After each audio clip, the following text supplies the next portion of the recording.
Welcome everybody back to Boost in Motion, guys. Good morning, good afternoon, and good night. Thank you. Welcome everybody back. Welcome everybody back. So guess what, guys?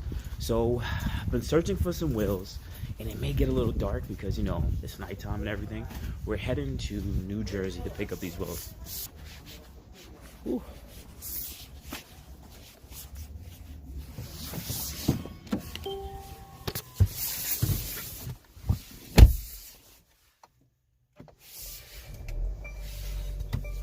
Alright guys, so I'm on my way back from New Jersey, and here's a quick story about it.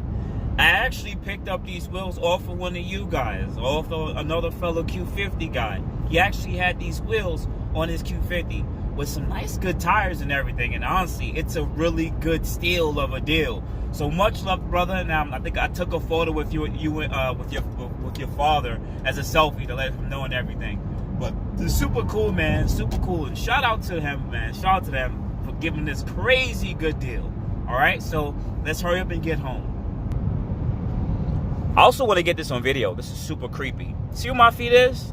My hands ain't nowhere. Look outside. I'm not doing no driving. Like, it's just telling me it just told me to grab the steering wheel. I still didn't. This is super cool. Like, these driver assistance packages on even lower tier cars are great. I've driven some low end like regular entry level cars with driver assistance packages, and the cars literally turn for itself. Look at this. This is super dope. I see why this exists. My Q50, my Q60 had it, but it wasn't as intuitive. Like, I had a 2018 Q50. Well, it didn't have that. See, look, it's telling me to grab the steering wheel. It's telling me I should definitely grab it now, but it's still making the turn. Okay, see, boom, fixed. And also my 2015 Q50 had it, but that was such a long time ago, so I know it wasn't gonna be as good as it is now. But we've come so far to make tech super dope as it is. All right, guys, yes, we finally made it back, and these are the new wheels for the E63S on the channel.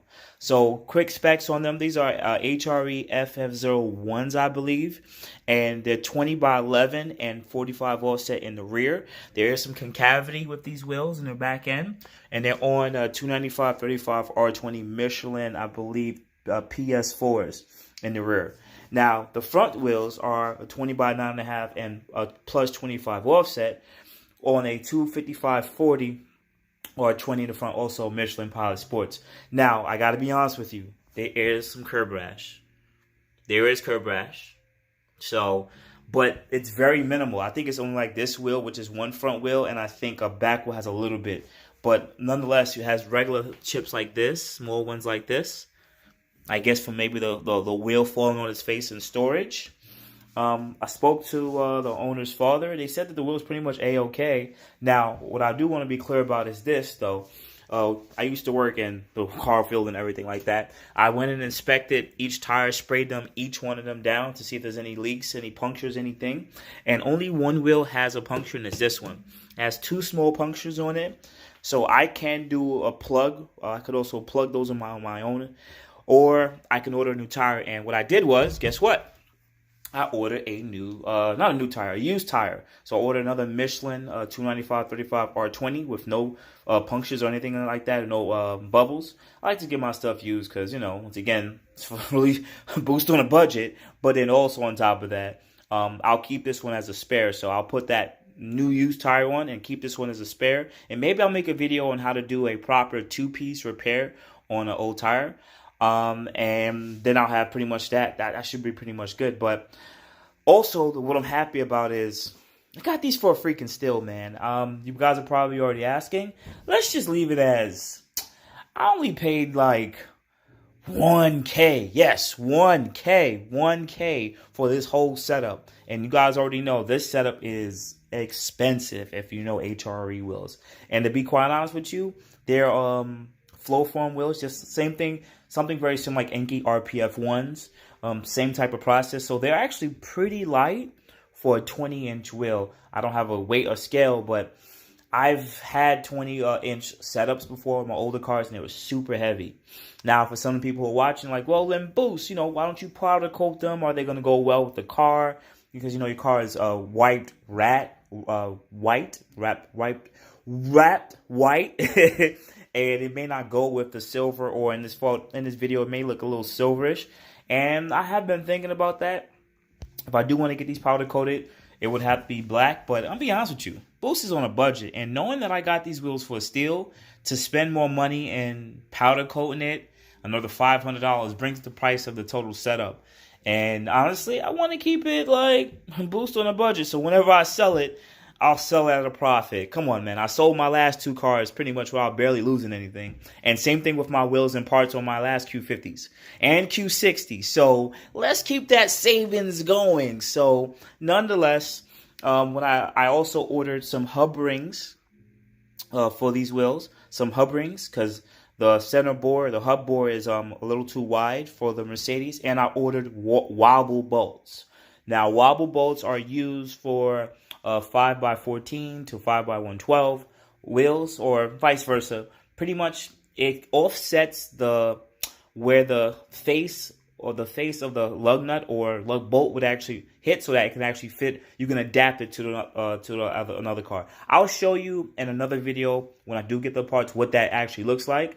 But I need those things so I could actually adapt these, because these are 5x114 and I'm putting on a 5x112. Lastly, can this fit a 305? Yes. But the E63's rear fenders are weird. You have to have like a really high offset, and that's pretty much it. And from what I've been seeing, offsets right around that 50 mark, 50 millimeter, and like a 305. So I have like a 45, which is another 5 to 7 more millimeters of poke, and I have a 295. So we'll see how this actually fits, and maybe in an upcoming video, I will test fit the rears just to see how they would look. But until then, I gotta wait till some of the parts come in and everything like that, and then we will start test fitting. The fronts are super wide.